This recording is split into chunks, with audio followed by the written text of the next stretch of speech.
Welcome back to the Youth Bombs podcast, everybody. We got a very special guest today, a guy named Jonathan Newman from the Mises Institute.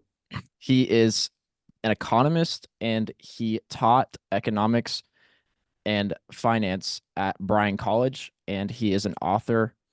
And his research focuses on Austrian economics. So thank you so much for joining, Jonathan, and I'm looking forward to this. So Yeah, thanks for having me.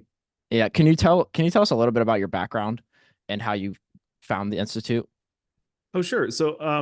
I came to the ideas of liberty and Austrian economics through Ron Paul.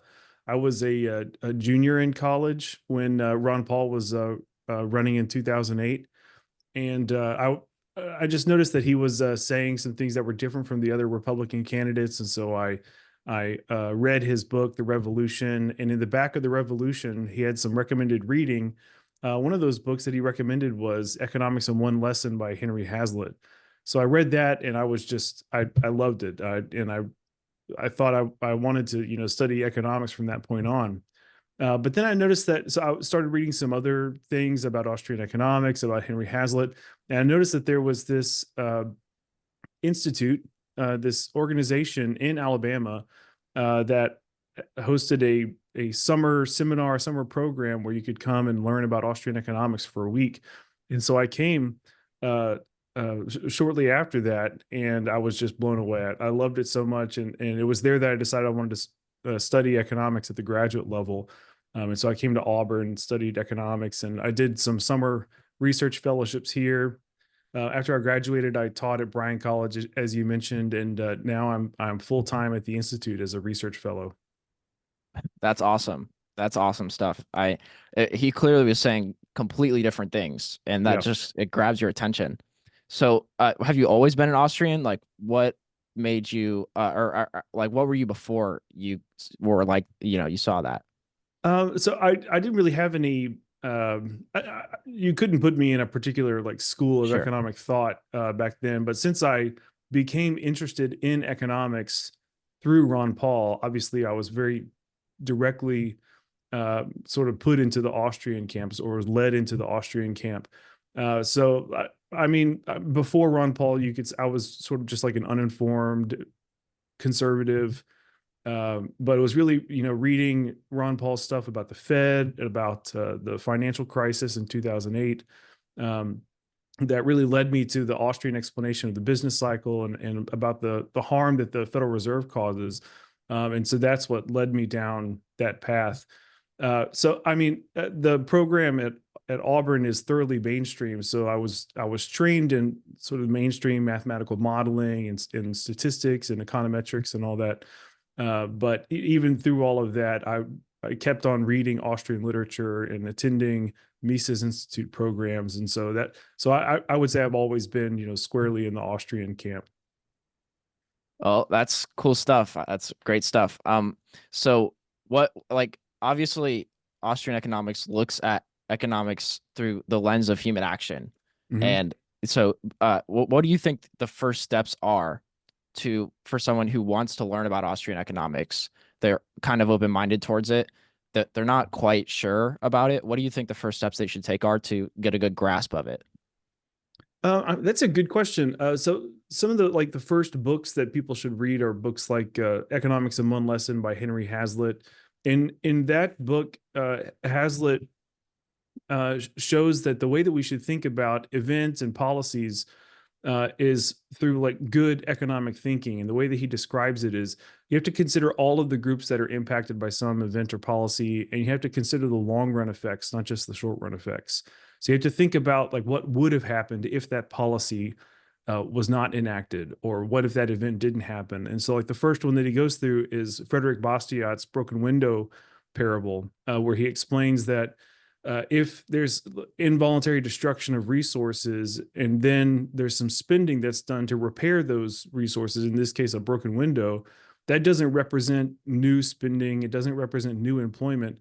That's just a redirection of spending and employment. So what happens is now, indicate if it's like a baker whose shop window was broken by some hoodlum, it means that the baker now has to spend money to repair the window, but he would have spent his money on a new pair of shoes or a new suit, depending on whose version you read.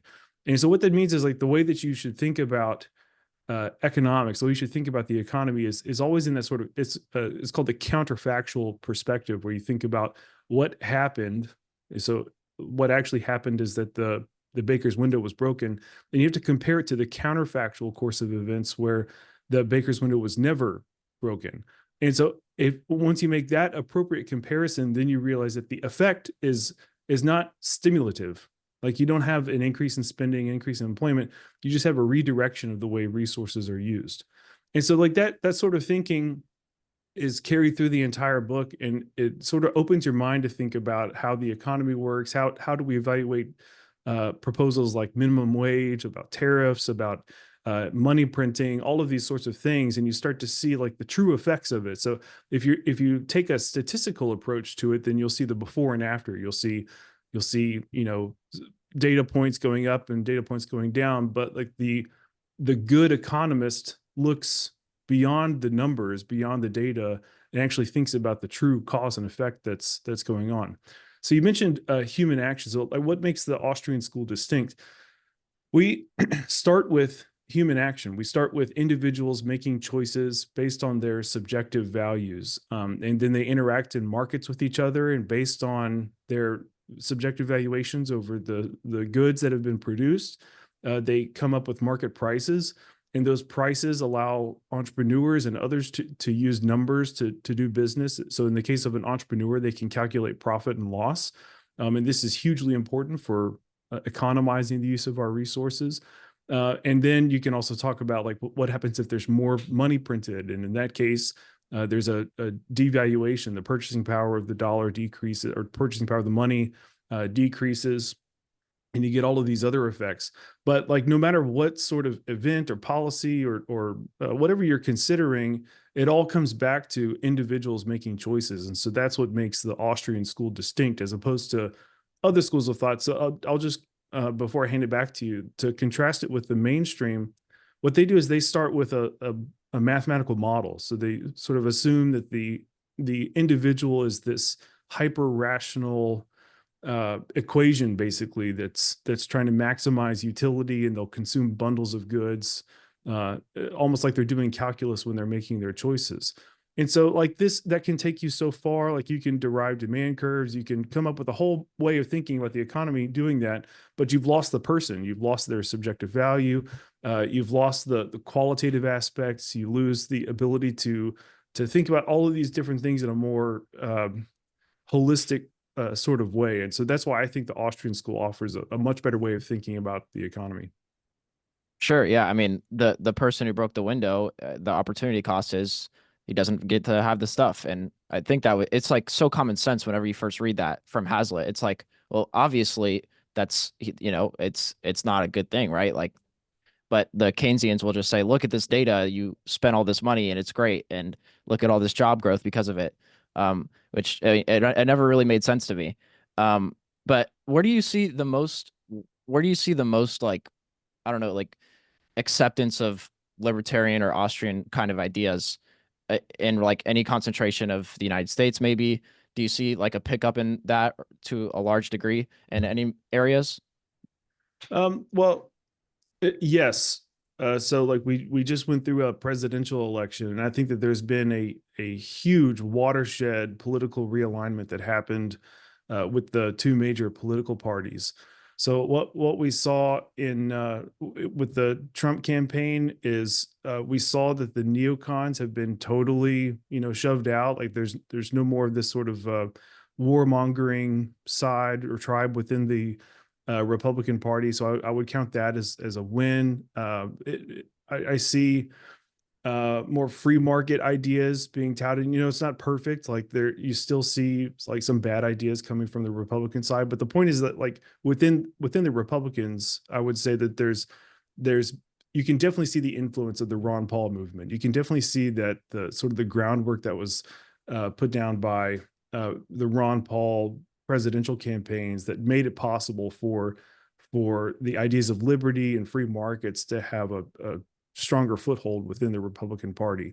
So I mean that's one example, but I think I think the ideas of liberty, steal, talking points from Ron Paul. I think the ideas of liberty are way more popular than people think. So I think most people want to be left alone. Most people realize that markets work. Most people realize that the profit and loss system works, that if a company does well and earns profits, it means that it's producing things that consumers want.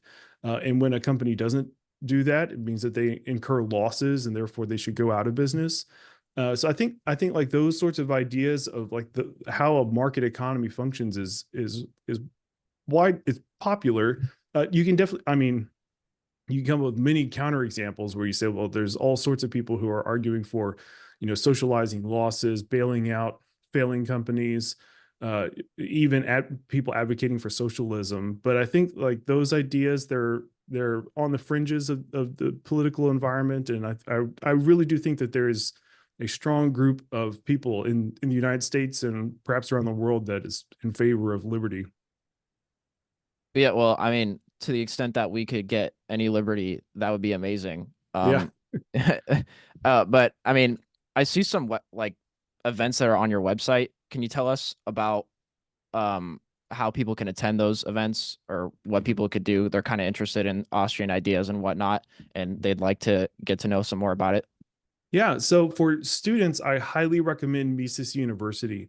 Mises University is a week-long program in the summer, usually near the end of July.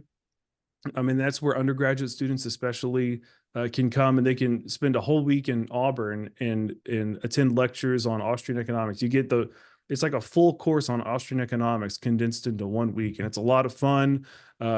We sit uh, we sit through a bunch of lectures, but we also have a lot of fun. It's like the best week of the year, according to a lot of the participants, including myself when I went through the program, but also according to um, like the faculty, like they have a great time. So that would be my number one recommendation, especially for students.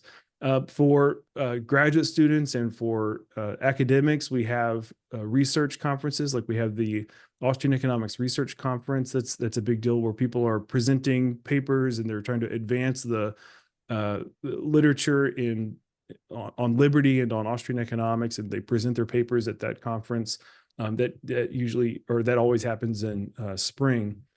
But we also have events around the country, and it's some of them aren't so regular. So, like we've got one coming up in Fort Myers, Florida. We've got one early next year in Tampa, and so if people go to the event page at Mises, they'll see all of these different events that we have going, and I highly recommend you check us out. One other recommendation I'll make, especially for students, is our book clubs. So this is a relatively new program that we have where we'll accept applications from we'll accept a small group of students to discuss a particular text in the Austrian school. So we've gone through For New Liberty by Murray Rothbard. We've gone through Road to Serfdom by Hayek, Egalitarianism as a Revolt Against Nature by Rothbard. We just finished one up here in Auburn on The Betrayal of the American Right by Rothbard. And so we're trying to pick out these, classic texts, and we do a deep dive. We read a few chapters from the text each week, and we have discussion questions prepared, and we just have an open discussion about what is presented in the text. And that's a great way for sometimes students are scared to pick up a book and go through it on their own. And if that's the case, then these book clubs are great because you get to first of all, you get a schedule, right? So you're incentivized to go through the whole text, but also you get to discuss it with a faculty member and with the other students that are in the book club with you. And that's been a great success, and I highly recommend it. Oh, that sounds awesome. It's great to talk about the ideas in the book, the books with other people, I think, and Yeah. it's also fun to like look at Rothbard's Libertarian Manifesto for a New Liberty and just contrast it with stuff that you see today. It's pretty crazy. But how intertwined do you think? Obviously, once again, the Austrian school looks at human action, but how intertwined do you think economics are with finance? Would you say? Yeah, it's a good question. So I've taught finance courses, obviously, as well as econ courses. The way that I think about like the role of finance or how finance relates to economics is when you're doing finance, you're applying some of the particular like business strategies to firms. And so like what economics can say is that we economize resources when we're using profit and loss. Like if we're seeking profit, then we're going to be economizing resources, making things that consumers desire. In finance, you learn about like how exactly do you do that? How do you do the accounting? How do you measure profit? Like what formulas do you use? But you can also look at bigger financial questions like public finance. What does it mean when the government's budget is doing this or that? And so that's really the role of finance, is to sort of go more narrowly into like how do we do this in such a way that we make profitable and productive companies. In economics, we're more talking about like what are the implications of the fact that firms can use economic calculation um, to economize their resources and to make sure that they are um, uh, achieving profits and making things that consumers want. And finance is more specific. Sure, that makes sense. So Mises has produced a new movie called Playing with Fire, Mhm. and it's about the Federal Reserve. Can you tell us about the movie and what brought it about? Yeah, so the Institute many years ago released a documentary on the Federal Reserve. And it's like one of the most popular videos on our YouTube channel. But it's a little dated. Like I said, it was released many years ago. And so we thought that it would be a good idea to come up with an updated documentary on the Federal Reserve. And so it's called Playing with Fire. And we've got some of our faculty, some of our scholars sat down for interviews about what the Fed is, where it came from, what it does, the all the effects of money printing on the economy. And so there's great interviews from Joe Salerno, Mark Thornton, Alex Pollock, James Grant, even Ron Paul makes an appearance there. And so it's a great documentary that the goal is to explain and show to a popular audience that the Fed is not this great institution. It's not this institution that's working in the best interests of the American people. In fact, everything that the Fed does and what it represents, which is government monopolization of money and banking, is bad for the economy. It causes inflation. It causes business cycles. Uh, Through inflation, it causes all the other sort of secondary effects of inflation, like we get Cantillon effects, you get exacerbated income and wealth inequality. You get a decrease in savings, capital consumption. You get all these, terrible things that happen as a result of inflation, on top of the business cycle problem. And what's interesting is that when the Fed was created, it was sort of presented as the solution to the business cycle problem. So like we had these bank crises and business cycles before the Fed as a result of fractional reserve banking, and then they uh, created the Federal Reserve, and the idea was that the business cycle is gone. We're not going to have any more business cycles, and their goal is going to be to have stable prices and maximize employment. And of course, we haven't seen that. You just look through the 20th century history of the United States, and you realize we still have business cycles. We have bad inflation. We have all these big swings in the economy. We still have financial crises. And so the documentary is intended to show people that those things are caused by the Fed. It's the Fed is not helping us. The Fed is not saving us. The Fed is not the firefighter, is the analogy that's used in the documentary, but it's in fact the arsonist. It's the ones that's causing all those problems in the first place. Sure, yeah. I mean, it's exacerbating those booms and bust cycles, and I think that's really important to understand. Of course, can you tell us a little bit about central bank digital currencies and how that would be destructive to people's privacy and freedom, and why it's important for us to resist something like that? Yeah. So if you look at the history of money, money originated on the market. Way back, before recorded history, we had barter economies where people were engaged in what's called direct exchange. People just trading goods for goods. Then somebody had the bright idea to use indirect exchange, where they accept a good in exchange for something that they're selling, not for their own use, but to go get something that they actually want from the market. And so once they did that, and that idea sort of catches on, so people start widely using the same medium of exchange, then you have money. So money, the point I'm making is that money is a creature of the market. The money is something that was created organically within the market as people are just responding to the double coincidence of wants problem. It's hard in a barter economy. It's hard to find somebody to trade with. So money solves that problem, and it works great on its own. However, over the years, over the centuries, over the millennia, governments have realized that if they can take control of money and also banking, then they have this ability to debase the money or print money, depending on the regime, depending on the historical episode that you're looking at, in a way that benefits the government. So, to use a simple example, think about a government that wants to spend a bunch of money, and therefore if they don't have the ability to print money, they have to collect all that money in taxes first. So taxes are very unpopular. People don't like paying taxes. And so what if the government realizes, hey, instead of collecting taxes, which are really unpopular, what if we just made more of this money? What if we turn on the printing press? Or what if we debase the metal content if it's in a precious metal standard? What if we increase the number of monetary units, and we'll use that increased number to finance our spending as opposed to taxes? Then the negative effects are delayed, they're more complex. It's harder for people to figure out, like, the government is spending this much but only collecting this much in taxes. So what makes up the difference? Like, who is bearing the burden of that increased spending? And of course, the burden comes in through price inflation. It comes through more expensive goods and services, more expensive groceries, gasoline. Depending on the way that the money is introduced into the economy, you can get financial crises and business cycles. So, so the history of money is really, it looks like this. The market economy, the unhampered market economy, came up with this great idea to institute money, and we'll all start using money, and then the government co-ops it.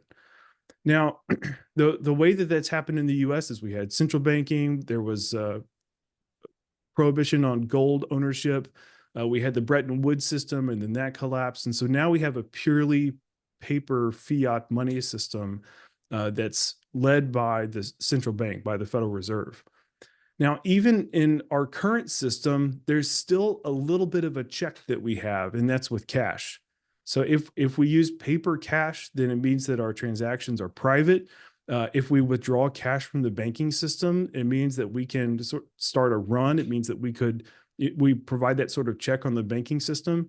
And so what a central bank digital currency would do is it would finally remove even that check that we have, and even that is just sort of a small check that we have. And what that means is, if we had a central bank digital currency, it means that the government's takeover of money and banking is finally complete. The government has complete control over changes in the money supply. They can print money at will. There's no way for people to have any sort of check on the banking system that's overextending itself. And so it would just be terrible. Like you said, there would be a loss of privacy. It would be much easier for them to manipulate interest rates, and we could even have negative interest rates if we had a CBDC. So right now with cash, it's impossible to impose a negative interest rate, because you can't, like, if I'm sitting on $100, it's impossible for the central bank to subtract units from that stack of cash that I have. But that's perfectly feasible with a central bank digital currency, where the central bank can just zap some money out of your account. And so a CBDC, it's like the worst idea ever. Like, right now, the Federal Reserve has tons and tons of power. The government has tons and tons of power over money and banking, and it would be amplified greatly, be magnified so much if we had a central bank digital currency. So we need to fight it with every fiber of our being. Yeah, I kind of just imagine all the controls they would put on Americans or just anybody anywhere that they want to implement this crap. It could say you got to spend X amount of money and you can only spend it on this. And I mean, that does not sound that like a very uh benign scenario. Yeah. Um, And think about the power that it would give the government for other sorts of things, like even outside of economic regulation, economic interventions. Like if the government truly wanted to make it harder for people to own guns, for example, they could simply just make it impossible for you to spend your CBDC on guns. They could make it impossible for you to spend money on things that the government deems you shouldn't own, and that sort of stuff, or they can punish people. So like, hey, we saw that you posted this on social media. We're going to, deduct a penalty from your CBDC banking account, however the thing would operate. And so like it would just, it wouldn't just magnify the power of the central bank, but for the government generally, in anything that it wants to do to the population in terms of like punishment, or even providing subsidies, or like granting people extra units of this government money if they're doing the right thing, if they're doing the things that the government wants. And so it would just be terrible. Yeah, I totally agree. Banking directly with the Fed and the complete nationalization of the banking system. It's hard for me to imagine that ending out very well. Yeah. Um, anyway, so what do you make about? Do you think Bitcoin can solve this problem? So I think cryptocurrency is great. I think like the rise of Bitcoin, and just the idea of private money in the digital sphere is great because it represents this sort of threat to the dominance of the U.S. dollar. So like I cheer it on. I think it's a wonderful um, innovation. Now I can't make any predictions about like what's going to be the next money. Is everybody going to flock to Bitcoin or some other cryptocurrency? I don't know. I can't make that sort of prediction. But what I can say is that if the market is the one that's selecting the money, and if the market is the one that is rejecting the government's money, then that's a great move, and I I'm all for it. Sure. Yeah, that's totally understandable. I think the market it clearly is going to do a better job at choosing whatever money happens to be, just like they choose what's best for any other real good. Um, okay, so would you? I'm just curious. Do you consider yourself an ANCAP? Yes, yeah. So a lot of people, they sort of cringe when they hear this. Oh, you're an anarchist. But I'm not the anarchist that's going to start throwing bombs or anything like that. So like I'm very much in the Ron Paul camp. Like I want to take apart the state, and if that means incremental steps, like whatever we can get, like abolish the Department of Education, get rid of the Fed, whatever we can do to decrease the size and scope of government. That's like my primary goal. Sure. But yeah, I do think that like an ANCAP sort of society would function, and it would flourish, and it would do well. But like my main goal in my writing and all of my work is not to like, try to achieve that tomorrow, although that'd be Sure. wonderful. But it's mainly to question the mainstream economic narratives, question mainstream narratives in general about how the government is helping people, how the government is doing all these wise things with all sorts of interventions. So that my main goal is, before we can achieve any form of liberty, first we have to change people's minds. We have to, convince people that the market does work. We have to convince people that it's bad that the Federal Reserve exists. It's bad that the government likes to impose price controls and tariffs and taxes and regulations and all these sorts of things. So I think that's my primary focus, as opposed to Right. trying to find a way to abolish the state in one step.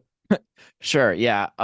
For I think it's important to understand the economic consequences of tariffs. Can you explain why it's dangerous for the United States economy, particularly to have tariffs?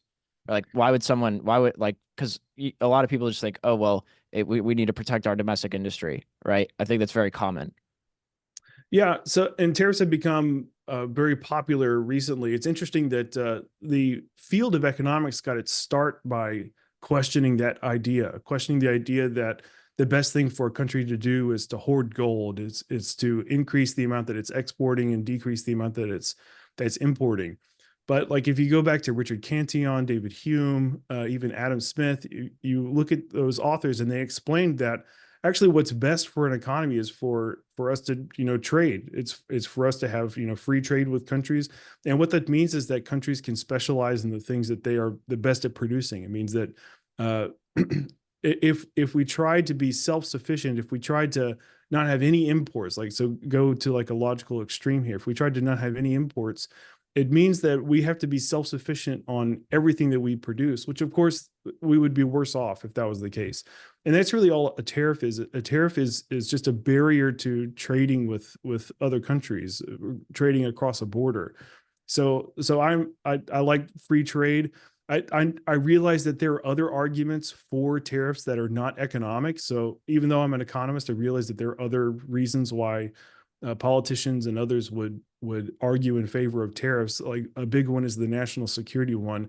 I think a lot of those arguments are usually the way that they're articulated are flawed. So I still think that it's in a country's national security interests to have, you know, free trade. But I do acknowledge that there are other arguments beyond the economic sphere. One point that I'll make regarding tariffs and anything that would restrict trade is that that's something that we do to our enemies. So whenever, like, the first thing that we do to a country that's doing something that we don't like Iran or Russia or something like that, the first thing that we do is we shut them off from trade. So like we impose these, you know, high barriers to trade with those countries. So if we view that as a punishment to other countries, then why would we do that voluntarily to ourselves? Like how could it be beneficial for us to do something to ourselves that we do to our enemies? And so I think that sort of thinking helps people realize barriers to trade like tariffs aren't always the best idea. Yeah. Right. And how do you think that relates to the division of labor and money specifically? Like, what do you think? Like, could you like extrapolate that out? Yeah. So we exist in a global division of labor. So a division of labor simply means that I do one job and you do a different job. It means that like within a town, there's somebody who bakes the bread, there's somebody who grows the wheat, there's somebody who, you know, is a doctor, practices medicine. And so a division of labor simply means that we specialize in our comparative advantage. It means that we make the thing that we're most efficient at. It means that we get more total production as a result of dividing labor up into these different tasks according to people's comparative advantage. So that applies to like a small group of people, like a community or a town. Like you can see how that would increase total production, but it also applies on a global scale. So if we think about the sorts of things that like we're the best at producing here in the US, like we make a lot of airplanes, we have great medical care, we have great hospitals. Uh, a lot of people come to our country for our education system. We have great farmland as well. So there are particular things that we are really good at producing. However, in other countries, they are the efficient comparative advantage producer in different goods that we would like to enjoy. And so whenever you erect these barriers to trade, whenever you have a tariff, it means that you're hampering that specialization. You're hampering that total productivity that we get from the global division of labor. If you think about like what would tariffs do to, like, if they were enforced at the household level? So like what if I had to pay this extra tax? What if there were these barriers to me trading with my local grocery store? So like they exist outside of my household. That would be detrimental to me. And so if you just take that boundary and you move it to a different location, like the national boundary, national borders, then you get the same sorts of negative effects by erecting trade barriers. And so I just think that the best policy is just free trade within countries and also across borders as well. Yeah, it does. It does seem like that would be the logical, conclusion to it. With the division of labor, why not we just do whatever we happen to be best at, and that'll give us the most output. Um, it really does seem like Austrian economics is a lot of it is just common sense to me. Yeah. Okay, yeah, I mean, with sanctions on countries, can you explain how that affects the currency and how that affects United States citizens, for example, like sanctions on Russia, or how would that affect the United States citizens, and like why should they care? Well, I can use the example with Europe and Russia. So when all the sanctions were placed on Russia, that made it really hard for Europeans to power their homes, power all of their get energy at all, right? So like there was this very big increase in the prices of energy in Europe. And so like whenever you're erecting those sorts of trade barriers, whether it's, total sanctions on a particular country or even with tariffs or quotas, then you're hampering that ability for goods to flow across borders. And so that's bad for those countries involved. And so I mean, it's yeah.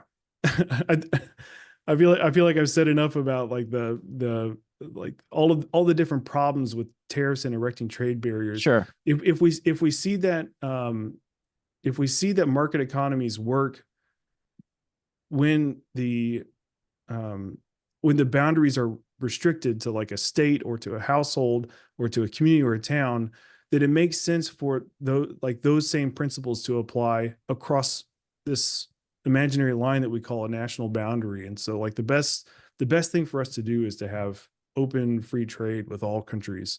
I'd mentioned that there's also a reason to do that for like political or foreign policy reasons, and that is that if we're trading with a country, then we're less likely to wage war with them. So if we're I mean, it sounds bad to be like dependent, but if we're getting these benefits from the global division of labor, if we get high quality or cheaper goods from other countries, then we're less likely to go to war with them or have strained relations with that other country. Yeah, it's like somebody said it. I don't know who it was. It was like if goods don't cross borders, then armies will, or something like that. Yeah, And yeah, I've yeah, heard that quote. it's And like I think that yeah. might be a Bastiat quote, Oh, actually. was it? Yeah.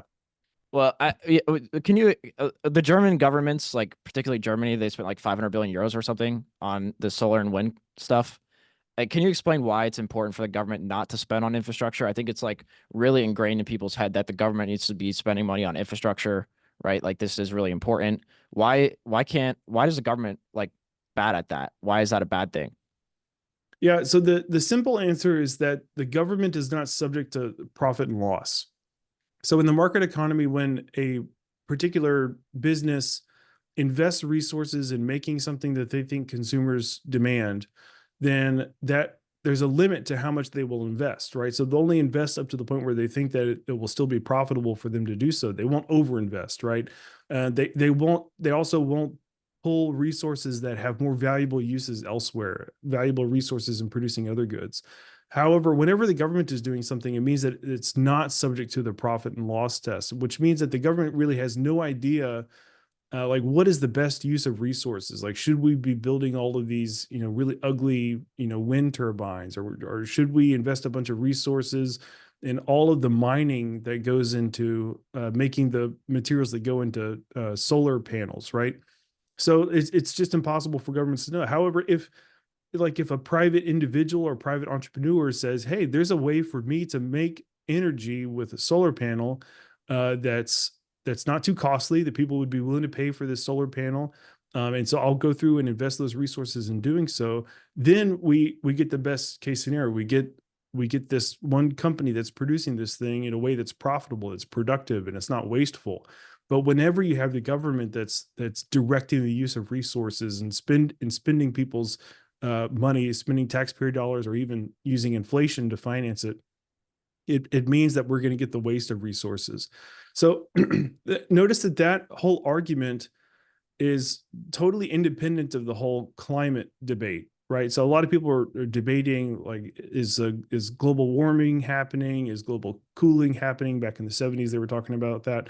But the point that I'm making here is it's more fundamental. It's like it actually doesn't matter. It's like, well, suppose it is a terrible threat. Well, we still get the best possible uses of resources if we let private individuals make those decisions for themselves, as opposed to like this top-down decision making that's not subject to profit and loss. Yeah, that certainly would be what I would think. I mean, if you want to get the best or do the best at whatever it happens to be. But with that being said, I really appreciate. Um, it's been a great talk. If people could find you anywhere, where should I send them? other Yeah, than? so I'm pretty active on Twitter, so you could find me there. You can also find my articles that I write for the Mises.org website. That's mises.org. So I write for that outlet as well. People can find me there. So I'll let your listeners and your viewers know about is the Institute every now and then goes through this promotion where we offer people free copies of a particular book. And so right now we're doing a promotion of Murray Rothbard's "What Has Government Done to Our Money?" So if you were interested in what I was talking about, how government has taken over money and banking over history, then you should really check out that book. And you can get a free copy by going to mises.org/money, mises.org/money, and you can get your a free copy of that mailed to you. That sounds awesome. Well, I really appreciate you coming on. We're trying to grow this podcast. We've been on, we're relatively new. So it's always appreciated to get a guest like you. We'd love to have you back on in the future. And hopefully we'll talk again. All right, sounds good. Thanks for having me.